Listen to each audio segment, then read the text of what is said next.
itu jam setengah 2 malam kebakaran. Padahal aset di dalamnya kurang lebih sampai 300-an. Itu ada mesin, ada alat-alat komplit dan barang siap dikirim. Itu saya deprok Pak, itu deprok seraiso usaha. Raiso usaha. Utang baju tokeh. Ini usaha wis ra iso mlaku. Karena saya punya prinsip uangku yang ora dikenal maka nggak sayang. Kalau produksi seapi-apike kaya ngopo, kalau tidak dikenalkan itu tidak akan payu atau laku. Tapi kalau produk itu entah sedang atau berkualitas, itu sering dipamerkan, insya Allah banyak lakunya.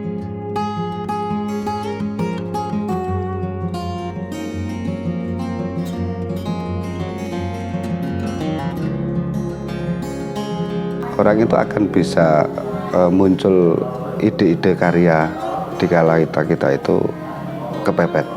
Tapi jangan menunggu kepepet. Kita harus semangat, kita harus hidup, dan kita harus berkarya.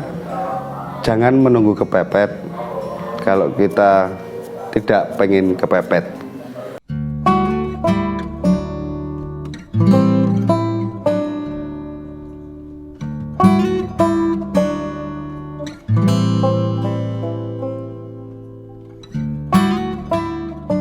Nama saya Sularto, kerap kali dipanggil Jebrek. Alamat saya Pendem, Jarum, Bayat, Klaten. Di sini saya punya usaha batik tulis yang kita mulainya dari tahun 98 sampai sekarang mulai kegiatannya. Ya. Untuk awal mula kita merintis usaha batik itu salah satunya kepepetnya kita itu tidak sekolah Pak. Jadi kita nggak sekolah, memang kita lulusan dari SMP madrasah tadi ini, bukan jurusannya sebenarnya Pak. Kakak saya itu sekarang kerja di desa, jadi cari, adik juga sekolah juga, karena di tengah-tengah biaya orang tua terlalu banyak, makanya kita memutuskan yang tidak sekolah.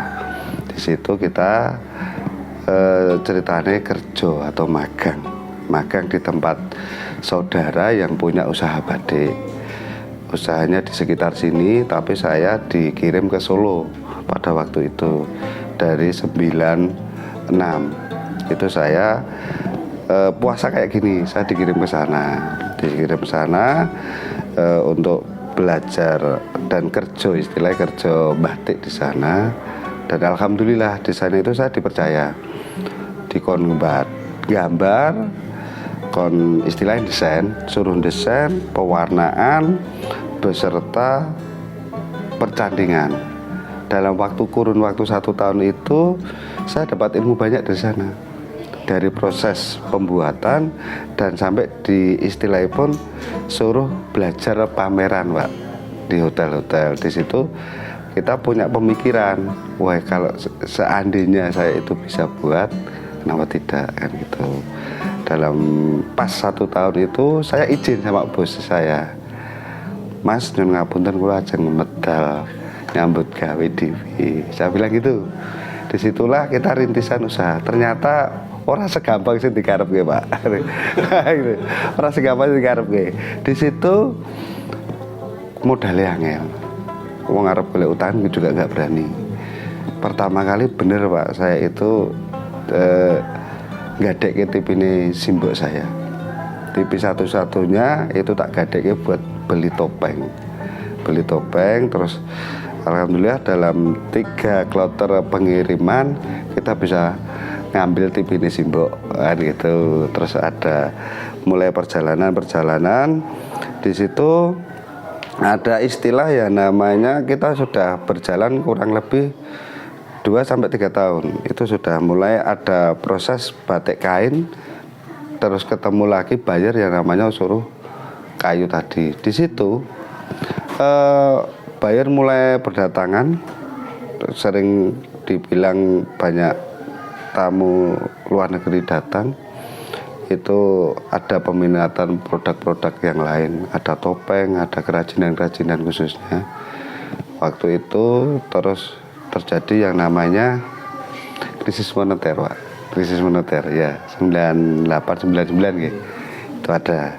Nah, pada waktu itu ya goyang, Pak. Goyang. Karena dulu saya pernah sempat dapat nyetori ke pelanggan yang memang itu pelanggannya diambil sama Pak Soeharto, Presiden, Pak Presiden dulu. Nah, itu agak sempat naik harganya, itu bisa naik. Nah, di situ terus terjadilah yang namanya yang dibilang krisis moneter kan gini. Pesanan ada, tapi dibelanjakan lagi nggak bisa.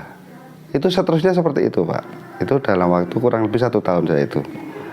Jadi akhirnya ada pesanan kain, katakanlah sebenarnya harganya udah saya naikkan, tapi begitu saya naikkan mau saya belikan bahan lagi nggak cukup, kan otomatis nggak bisa jalan tuh, Pak, kan gitu. Nah, mulailah perjalanan itu, ada tamu dari Bali yang mau kerjasama dengan craft kita, mulai kita sedikit geser ke craft. Saya geser ke craft itu berjalan sampai sebelum corona kemarin. Dulu saya kayu terus, Pak. Kayu, tapi ada beberapa kain yang memang yang pas longgar saya garap. Pewarnaan saya ini ada 2 jenis, kimia dan warna alam. Yang gitu. Kimia otomatis dengan pakai zat-zat warna alam, ada istilah pun sol, naptol, dan indigosol. Kalau warna alam di sini kita menggunakan produk-produk pepohonan, biji-bijian, dan tumbuhan yang ada di sekitar kita. Itu warna alam. Dan di sini banyak yang tertarik di warna alamnya dibanding dengan warna sintetis.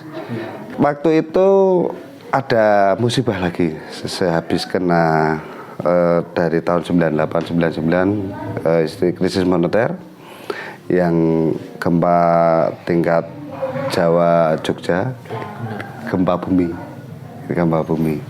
2006. Disitulah kula tahu sing diarani belajar warna alam itu semua kita belajar dari itu, Pak. Dari itu. Kalau dulu kita sintetis. Mulailah ke warna alam kita ke 2006 pas waktu gempa itu. Nah, pas gempa itu pelanggan niku sampun istilahipun mapan. Usahanya di story udah ada yang ngambil. Itu pas waktu gempa, sebelum gempa sampai gempa. Tapi produksi nggak bisa. Rumah kemarin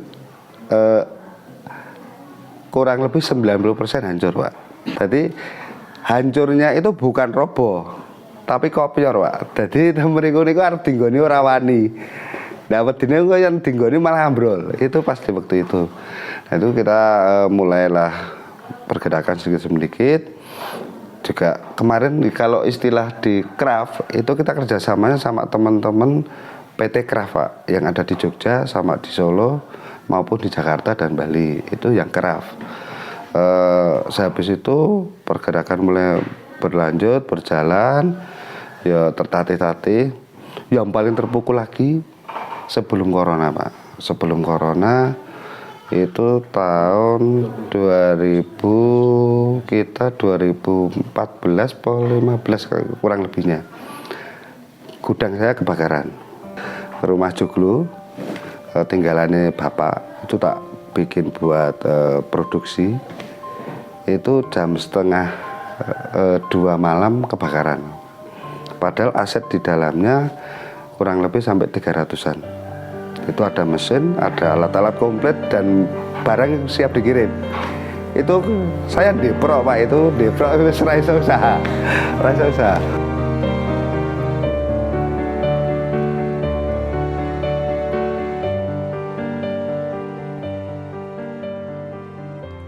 Utang budget oke.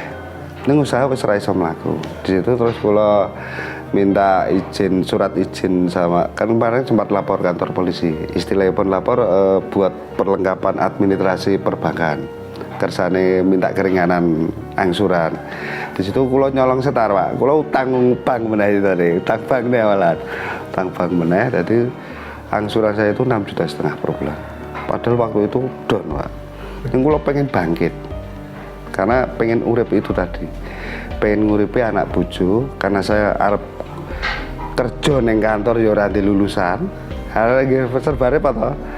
Neng kan wong tua udah ngomongi yang sesok masmu sedulurmu dadi gini-gini kamu ndak oleh meri. Masalahnya tak sekolah kira gelem. Ya udah, saya berusaha untuk hidup. Tinggal ngurusi anak bojo. Lah habis itu kita mulailah berjalan bangkit sedikit. Alhamdulillah. Dalam waktu 1 tahun mesin saya itu komplit, Pak. Komplit kembali normal lagi. Sing pesen-pesen yang aset sampai segitu saya lobby. Pak, saya kecelakaan gini. Saya kirim, tapi saya telat pengiriman. Dia bisa menerima, Pak. Nah, di situ mulai berjalan. Ada istilah musibah nasional atau internasional yang namanya corona, kan gitu. Tapi dari beberapa musibah itu, nak kulo pun kulino musibah, Pak, kan gitu. Jadi oke sih pengalaman menanggapi tentang musibah. Dan ya punya mental itu caranya.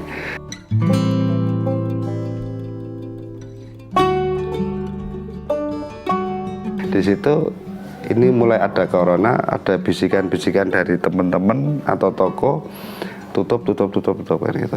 Kita langsung ngobrol sama kita kumpul ke saya, istri, anak. Saya kan keluarga 4. Kita kumpul ke duduk. Iki corona ini jangan dianggap enteng.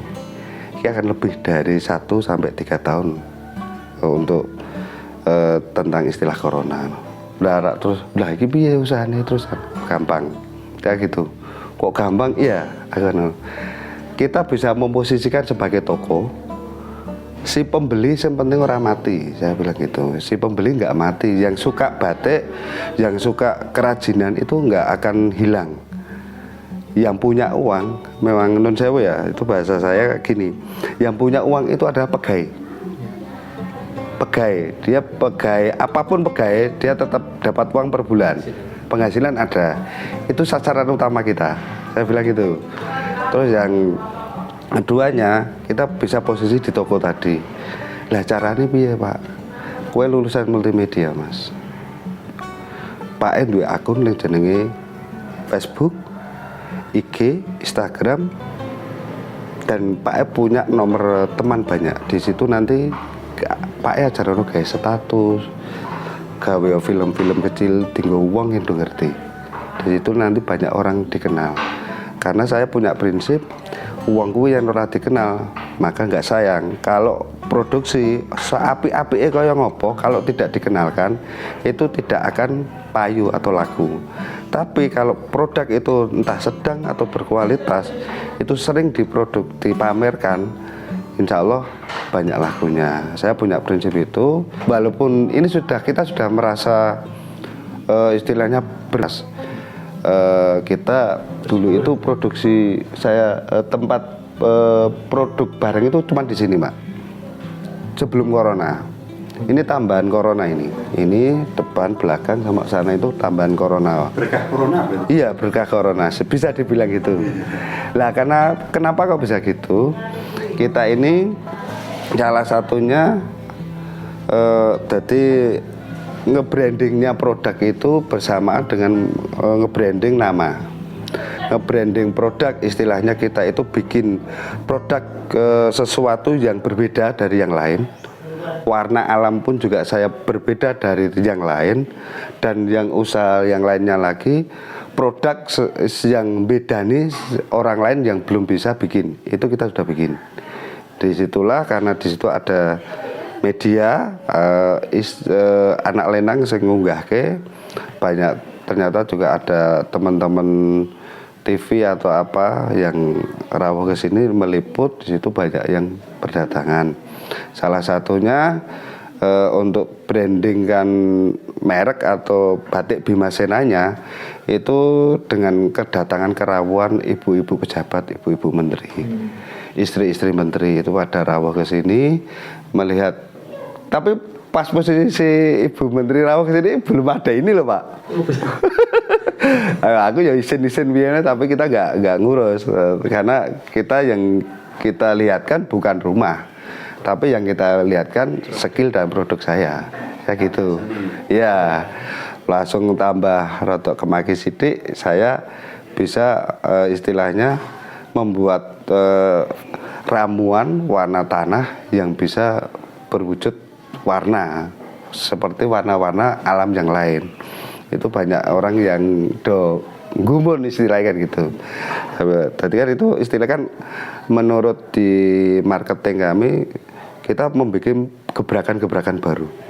Disitulah yang wong gebrakan baru, entah itu membuat produk baru, ada wacana lain yang berbeda dari teman.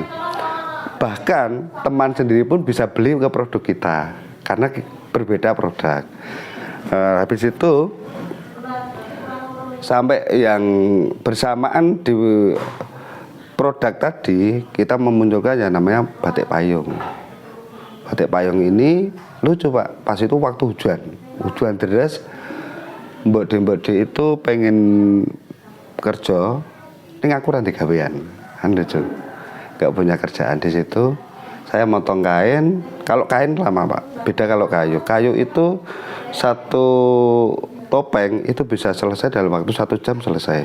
Tapi ya batiknya, tapi kalau kain satu lembar 2,5 meter di tempat kami itu minim 2 bulan baru jadi Pak.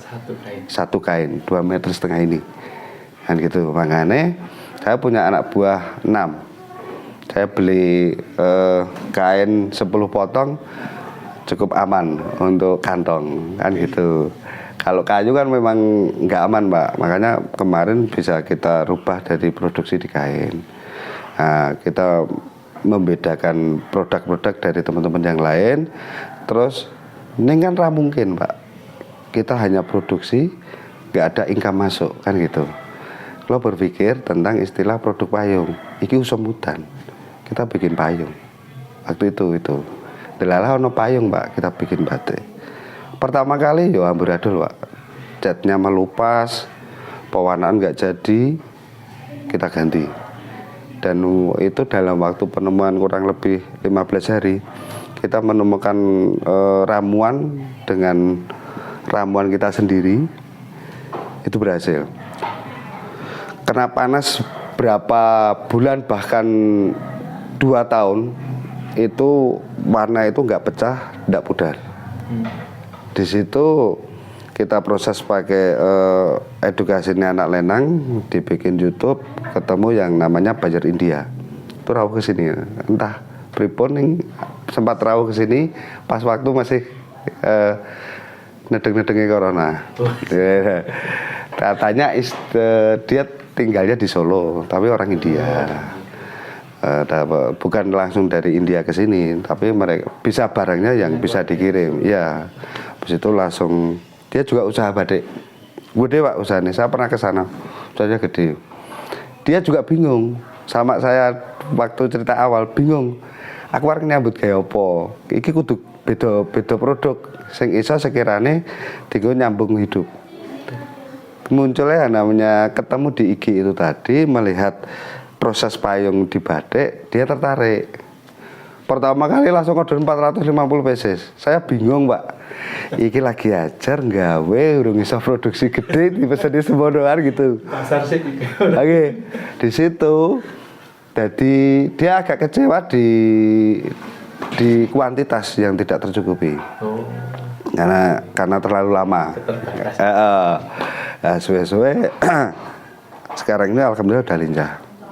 Ini yang kemarin pas acara Pak Sandiaga Uno dari kementerian, ada pelatihan ada di kegiatan di Borobudur, souvenirnya dari kita Pak, payung kan gitu.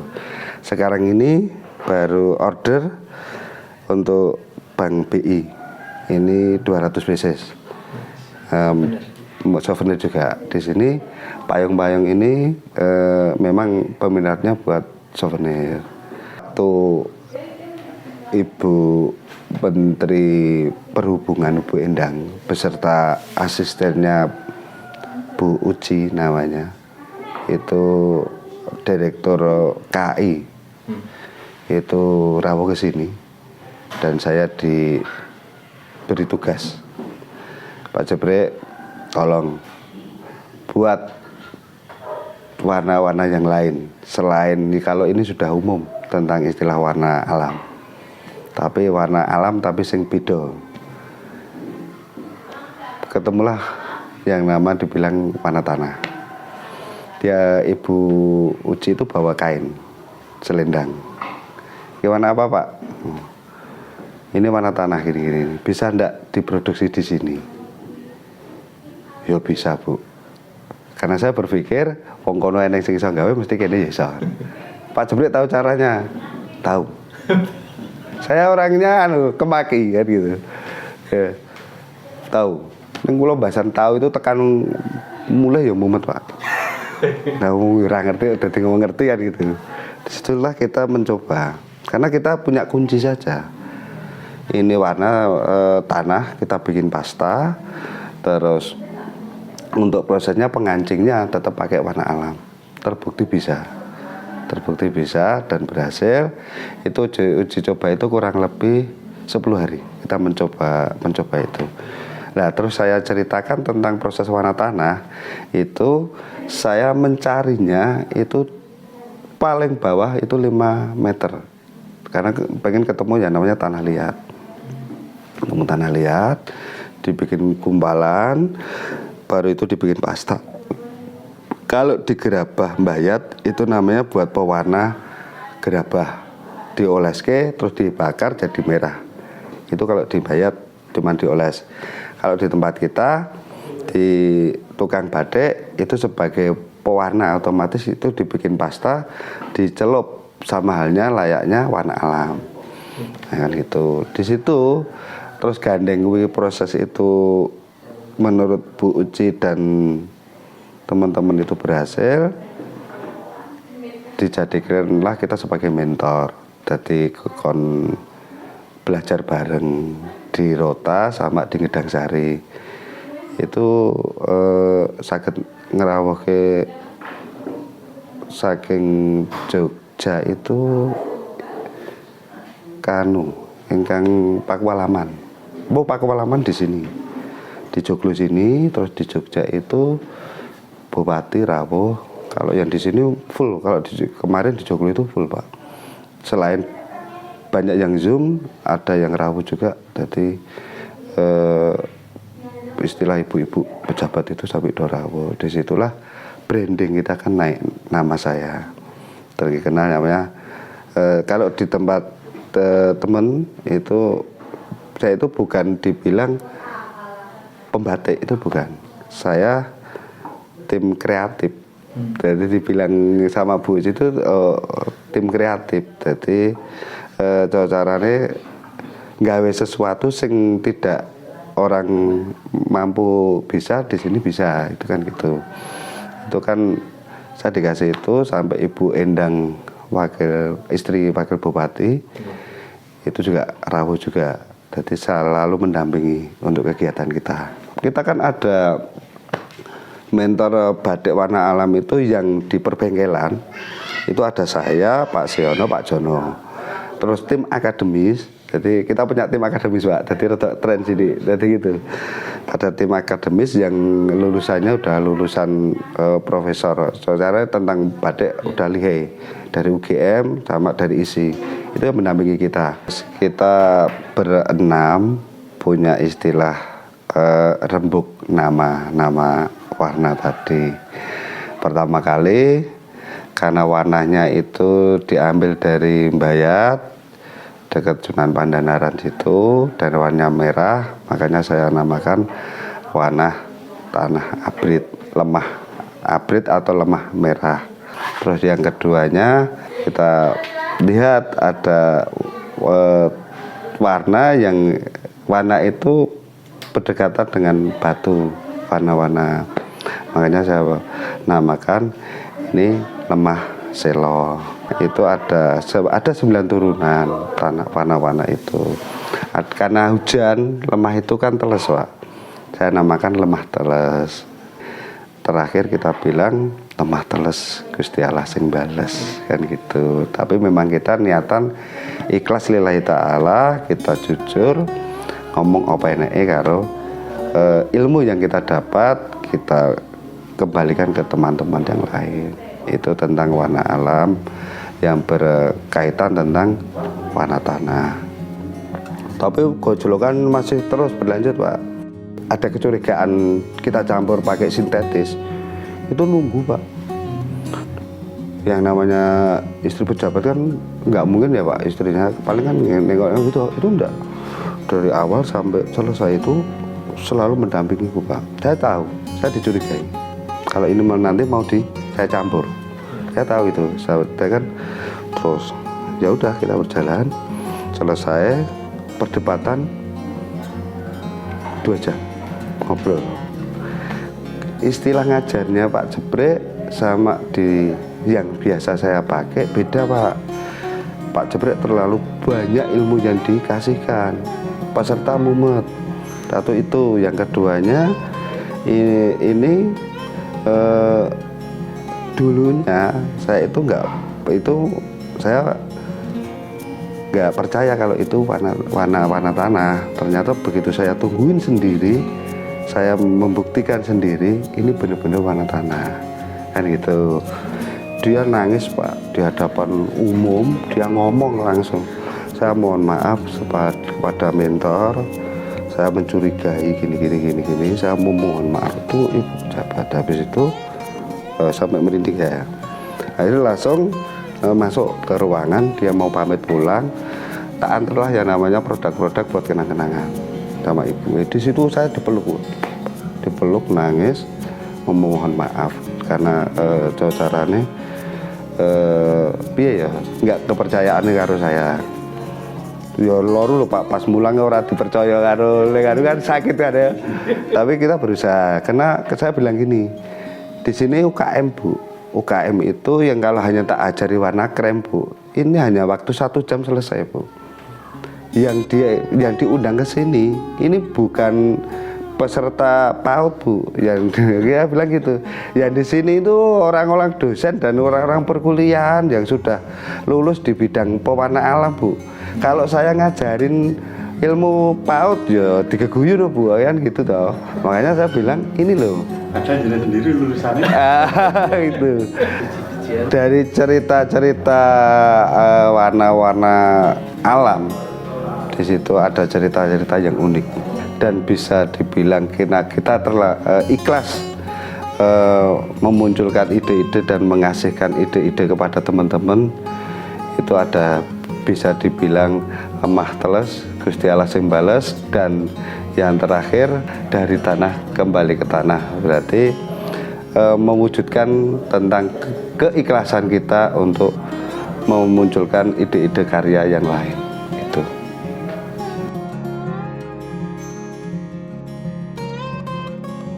Untuk penutup